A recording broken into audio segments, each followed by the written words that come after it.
Hé mon pote, pourquoi es-tu si froid aujourd'hui? Tu n'as pas dit un mot depuis et tu refuses de jouer. Quelque chose ne va pas? Puf, je te jure, la vie c'est nul. Ah bon? J'ai trop de devoirs, mon prof me déteste, ma console bug, et en plus, ma mère veut que je range ma chambre. C'est la fin du monde. Oh, je n'aurais pas vu ça venir. Y a un bouton drame dans ta tête ou quoi? Hein? Mais non, c'est juste que tout va mal. Parfois, j'ai juste envie de crier. Ou de te transformer? En gorille peut-être? Tu ne peux pas comprendre. Mec, t'as une chance sur 1000 de vivre sur Terre, et toi tu utilises ta chance pour pleurer sur un devoir ou crier? Facile à dire. T'es jamais stressé, toi. Si, mais je fais un truc incroyable. Je cherche une solution. Tu devrais essayer, c'est gratuit et sans effet secondaire.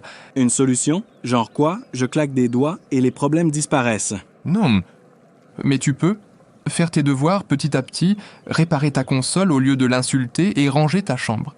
Qui d'ailleurs ressemble à un documentaire sur la fin du monde. Même Google Maps s'y perdrait. Ouais, mais tout ranger, c'est chiant. Est-ce plus chiant que de se plaindre sans cesse?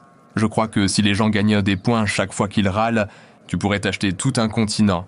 Donc toi, tu dis que pour avoir moins de problèmes, faut que je bouge mes fesses. Exactement. Écoute-moi, s'il te plaît. Mon père me dit souvent que, face aux défis de la vie, nous devons choisir entre crier et créer, crier pour se lamenter tout le temps, ou créer la solution. Crier, c'est rester au sol. Par contre, créer, c'est la sole, j'allais dire la solution. Créer, c'est actualiser un pénible souvenir. Par contre, créer, c'est décider de son devenir. Créer, c'est atteindre un objectif, de destinée. Mais crier sans cesse, c'est une objection à sa destinée. Créer, c'est puiser en toi, mais crier sans cesse, c'est t'épuiser. Crier sans cesse, c'est déprimer. Créer, c'est s'exprimer. Certaines personnes ne te dévancent pas parce qu'elles n'ont pas de raison de crier. Non! Elles s'efforcent juste de créer malgré tout. Oui? Tout le monde peut crier quand les choses ne tournent pas rond. Mais les hommes que l'histoire célèbre sont ceux qui osent créer, malgré tout. Alors quand la vie te donne de crier, tâche de créer, pour donner à la vie. Pour chaque bonne raison de crier sans cesse, il y a de meilleures raisons de chercher à créer. La création tout entière attend tes créations. Ça donne de réfléchir. Crier ou créer, il faut se décider.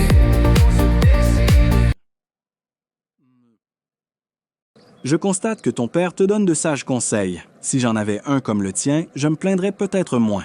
Wow, ne conclue pas trop vite.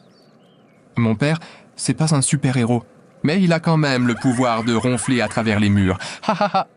Ton père a au moins ce super pouvoir, en plus de ses bons conseils. Dommage que tous les enfants n'aient pas cette chance. Les pères devraient être là pour être les repères de leurs enfants. La vie n'a vraiment pas été juste envers toi, mon ami.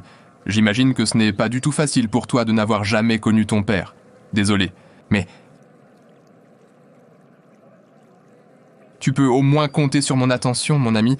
En plus, je partagerai toujours avec toi la sagesse de mon père. Merci, mon ami. Sais-tu que tout n'est pas perdu pour toi? En confiant ta vie à Jésus-Christ, tu trouveras un Père céleste en lui. Et comme l'indique un chant, il est le papa le plus responsable.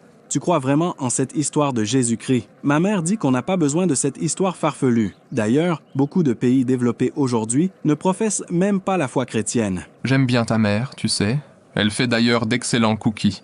Mais, et si elle avait tout faux sur la question de Jésus-Christ? Renseigne-toi bien, et tu verras que beaucoup de pays dont tu parles ont été bâtis sur des principes chrétiens, et leurs premiers dirigeants étaient chrétiens, même si leurs successeurs d'aujourd'hui ont d'autres orientations.